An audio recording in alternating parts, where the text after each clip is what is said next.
So before we start, I have some news for y'all Healthier Habits fans. We got a Facebook page and a Twitter. At UW1TV on Twitter and just OneTV on Facebook. And remember, you can enjoy this podcast on the Branding Iron website, YouTube, and SoundCloud. Yeah, exactly. SoundCloud, the sanctuary for Yandi ripoffs and your favorite podcast. And on with the habits. Hello and welcome to Healthier Habits. I'm Brian Bessey. And I'm Sam Gossman. This is the podcast where we adopt a healthier habit every week and give you all the details. And for this week, we will be exploring the health benefits of counting calories. And doing 50 push-ups a day. Wait, what? We're doing 2 for this week? Exactly. Spoiler alert. Fasting did not go as well for me as I thought it was going to, so we are going to do 2 healthier habits this week to make up for the awful idea of fasting while stressed. So for the next week, we'll be counting calories and doing 50 push-ups daily? You got it. But before we dive deep into the world of counting calories and reggae or regular push-ups, we must talk about how fasting went for us. And by we and us, I mean I am referring to myself and the great and favorable Justice Dunn. Come on in, Justice. The water is fine. Sam, scoot over. Get out of the way. God. Don't be mean, The water Justice. is fine. Just in case you didn't know, we record this while swimming the entire time. Yeah, it's a really hard process. That's why That's why it takes forever. But it's okay. a healthier habit. So we are going to be talking about all the negatives and cons of fasting, or at least I will be, because that's all I experienced. And Justice will talk about all the positives. So how'd it go? How did fasting go for a week, Justice? It went pretty good, seeing as I changed absolutely nothing about my life. I thought in your research you found out that the way you were fasting, was bad, and you're like, oh, okay. Well, I had already adjusted as soon as I found out, which is like a week prior. Got you. And if anything, I felt better because of it, because I was only having 1 meal a day, so now I was having 2. It was nice. I felt kind of fat, but whatever. Yeah, well, I mean, that's a good thing. Healthier Habits is actually doing something. Yeah. That's great. That's great. But, what about, how did this week go? Did anything change or, anything you experienced? I don't know. Not particularly. It was, the main pro. We talked about all the medical stuff last week, but the main pro, just in general, would be the efficiency of it all. I don't have to cook as much. Of course, I don't have to plan as many meals. It's just much faster in general, and gives me more time to do things like sit around and stare at the wall. Yeah, it's a lot of fun. I guess if you have all the extra time, you got to plan accordingly with that extra time, huh? Exactly. Yeah. Yeah, I had the exact opposite experience because I was already stressed from classes and work and my social life. So adding the idea of oh hey, don't eat was a super bad idea for me personally. Yeah. And because most of our audience are college students and most likely experience the same, if not more stress than I experienced last week, I can honestly not recommend fasting at all to any of the viewers. Obviously that's not a religious take. I'm not saying, what is specifically for healthier habits, right? Yeah. And just with the stress I got from it, and just, the idea of not eating just really messed with my head, honestly. Sure. So, yeah, I would just say that, now if your goal, is to lose weight, don't fast. Yeah, no. Right? That is not what that's for. Even in the medical stuff, you gain water weight, right? Or you lose water weight. Yeah, you lose the fluid weight, and that's mostly because of dehydration, which, so you'll have to be drinking more so you don't become dehydrated. So, you might lose a little bit, but it'll come back if you stop fasting. Right. So, that doesn't even make sense. And then if your goal is to reduce the amount of food you consume, which was my problem and is my problem, I just eat too much, I just had supper. And, afterwards I have my, my mental cereal that, was actually literal cereal. We had this conversation last time where it's just I use that as a device of, I'm not feeling too good or I'm not feeling happy or something like that. Yeah. Eat. Don't fast, if that's your reasoning, if you're trying to change it up or you're just curious, I mean, curiosity killed the cat. Yeah, exactly. Well, the whole quote is curiosity killed the cat, but satisfaction brought it back. Exactly. And that's what most of this podcast is for. But I would say my cat was killed. Killed violently. Violently killed.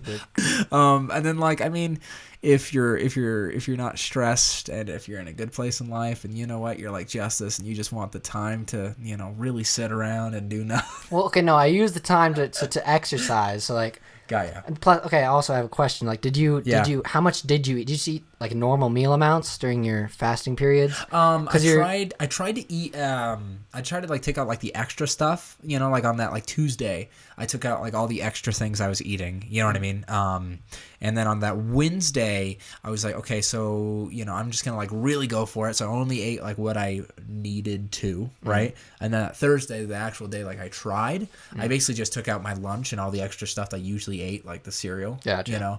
And that's where I died. Okay, yeah, I would say I mean, you're not going to continue, obviously, but if you ever try, if anyone wants to try it, like what I usually eat like the equivalent of 3 meals a day in 2 meals, so I ate a lot during my 2 meals. Got ya. Yeah, and I mean, like on weekends or days where I'm not very active, I'll eat less, just because that does actually help with weight loss, like eating less, not fasting, but eating less. There's a bit of a difference, I guess, in the way. Right. I guess it matters like how much you're gonna do, how much calories you're gonna burn. Exactly. Via how much you take in. Yeah, it was just that Thursday. I had like so much stuff going on. I had 2 finals, or not finals. I had 2 exams like right after the other. And it was just an awful time to be honest. That Thursday. So, So I mean, if you're stressed, if you're not stressed, you're in a good place. Like, it's your choice.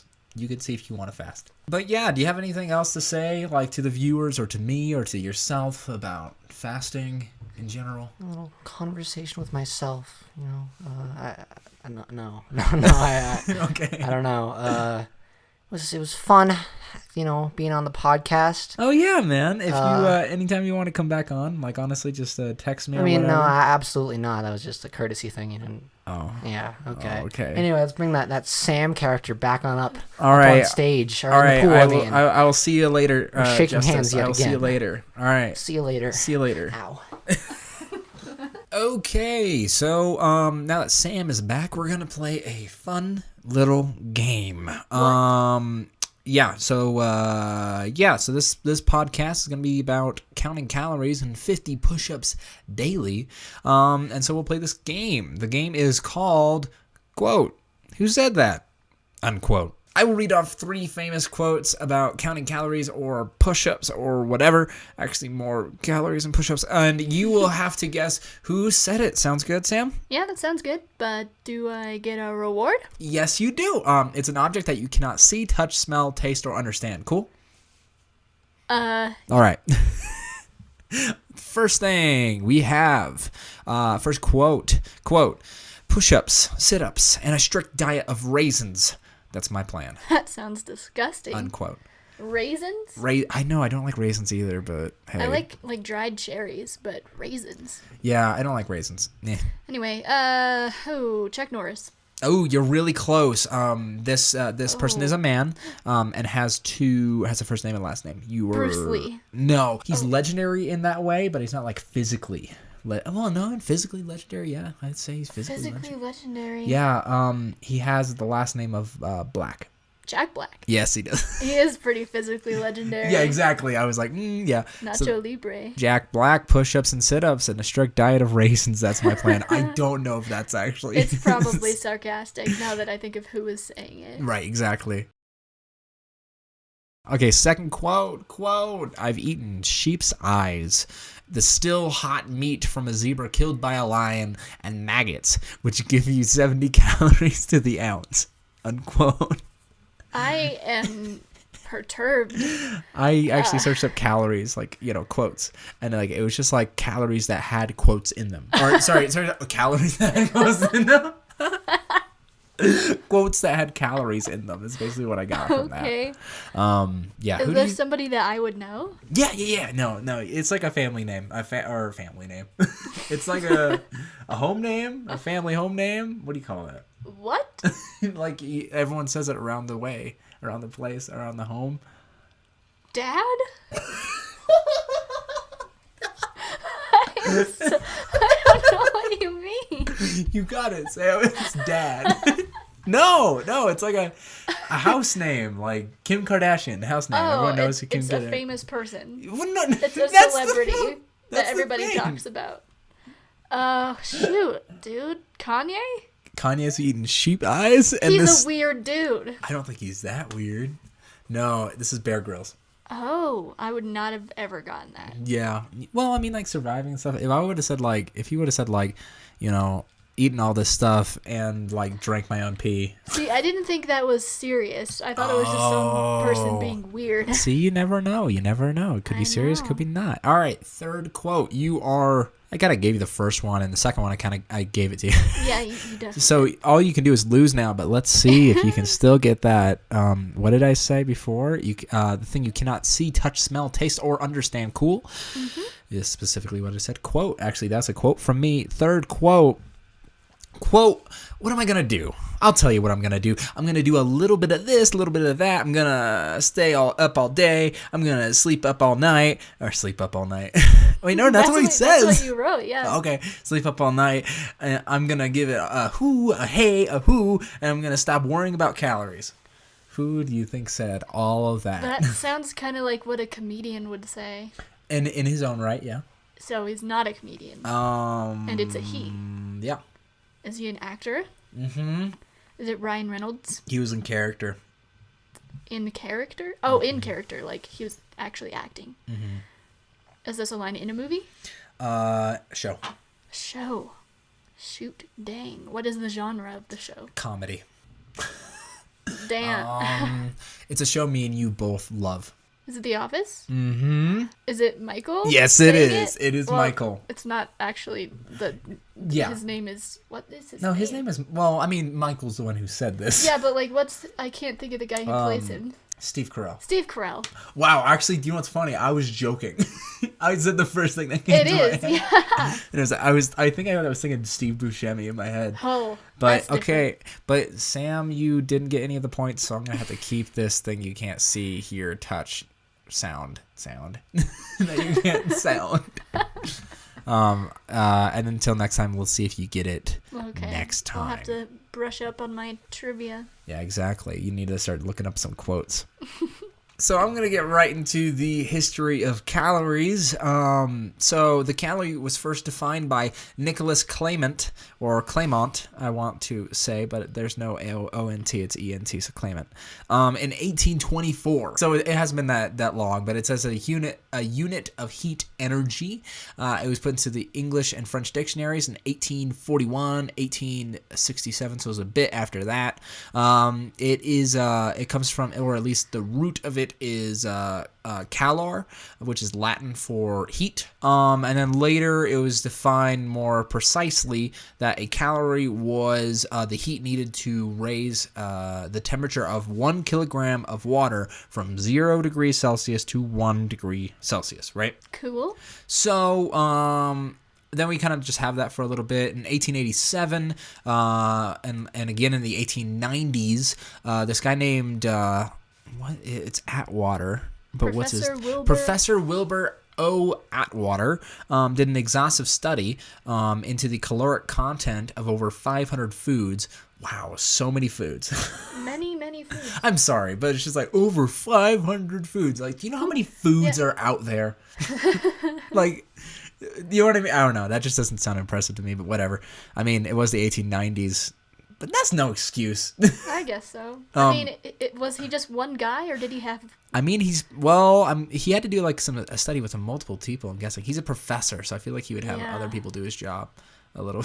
Could have done better, Mr. Wilbur. Yeah, how dare you. But like he did this with the intent of producing a scientific and healthy way of maintaining one's weight. And Atwater's like actual advice was like really, really simple. He was just saying cut out excess and ensure a balance between foods. And so from that, I mean, we're going to jump real far about, 100 years later, in the 1970s, there was a lot of bodybuilding going on, and, to actually like build your body, right? Like Arnold Schwarzenegger and like all these other people who are just like, building up their body. They have to like make sure they're counting their calories, and getting specific results, right? Yeah, exactly. Like a strong man of the 1920s and before then, was just a really strong, it would have to be a man, which is sad, but a strong man, right? Mm-hmm. And have you ever seen pictures of them? They're like, they don't look very tough. Yeah, they don't look muscular, but they have a lot of muscles. It's just underneath fat stores. Yeah, exactly. They almost look like, someone's dad. You know what I mean? Like, like he could like kill you, but he doesn't like show it immediately. But now we have like all these movie stars who just, they look like they work out constantly, which they don't. But yeah, so that's what happened in the 1970s. And that kind of like made this craze of, really looking at calories, counting calories.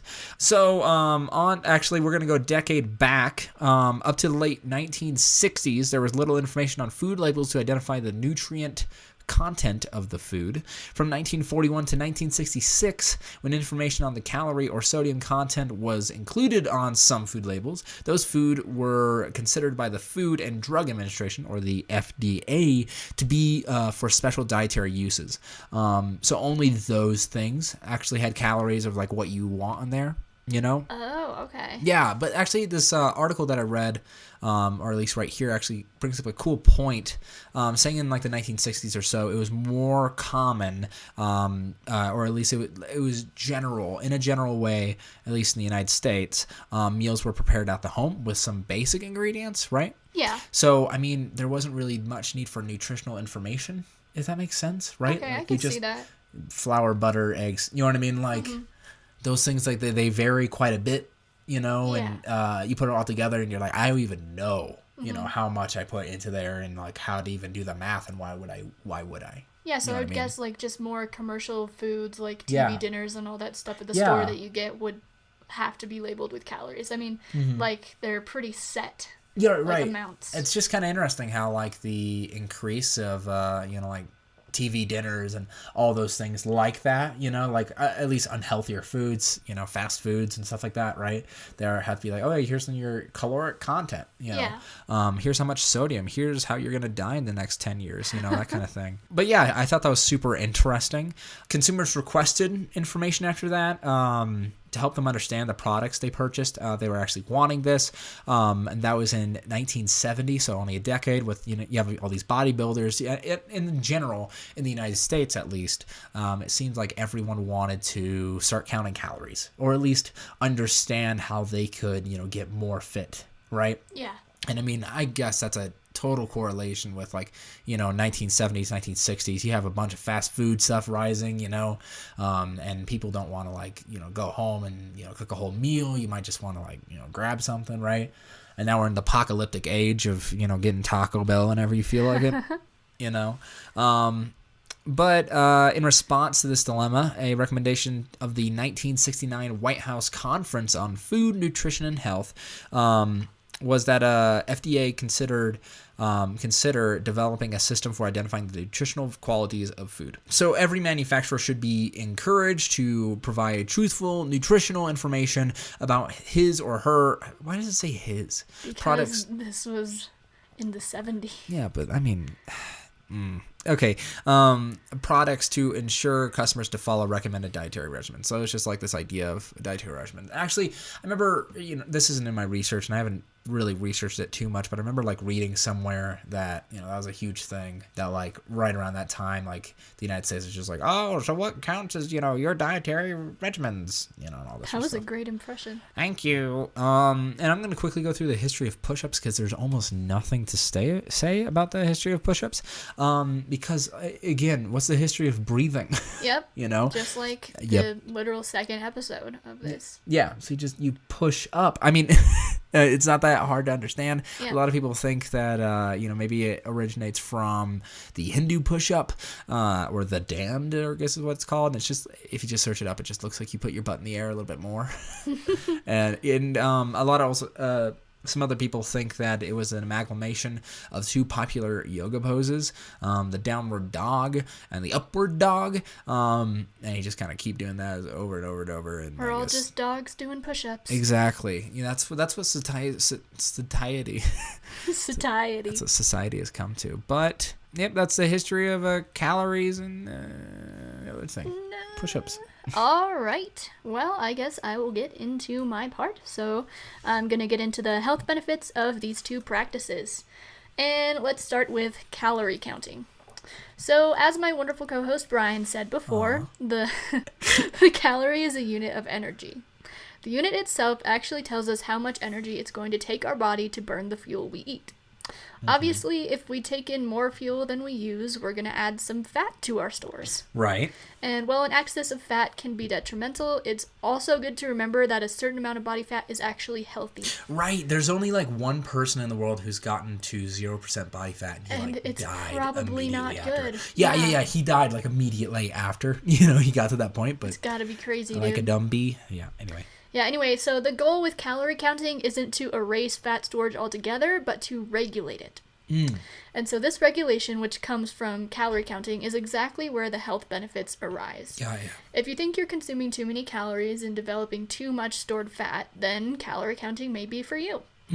And your shift doesn't have to be immediate either. And looking at how Brian's fasting last week went, I think the better option is to slowly dial down the calories until you're comfortable. Yeah. I thought it was slow enough, but apparently not. Yeah, might have been. Yeah. It's a good segue that we moved into this topic after your experience with that. Actually, we were only planning to do the push-ups, the 50 push-ups, but I thought it was a good point just to say, hey, fasting isn't the only option, and I didn't want to seem like a podcast that was just like, these are the only healthy habits. You have to, biking, meditation, and fasting, Yeah. I wanted to be like, hey, no, you can count calories. Yeah, you can do other things. Not everything is for everybody. Yeah, exactly. But anyway, now that we're over with calorie counting, I'm going to go into the benefits of push-ups, which is pretty self-explanatory, but I did come up with some things. Okay. So that same concept, building yourself up, is a good strategy for push-ups as well, the dreaded push-up. And so, first of all, the push-up is one of the most versatile, simple exercises out there. Works your arms, legs, chest, hips, and core. Like the whole thing, the whole package. Pretty much the whole body. Legit. It's about as close to that as you can get. And also, you don't need anything besides your body and a flat surface to do them. And for people who aren't as lucky as UW students, who don't have access to places like Half Acre, the push-up could be a great opportunity to work on fitness without a gym membership. Yeah, that's a good point. Even if you don't want to make it to the gym, or maybe you're like, I really don't want to do the whole workout thing today. Yeah. Maybe it's best to just, hang out. If you just want to stay at home.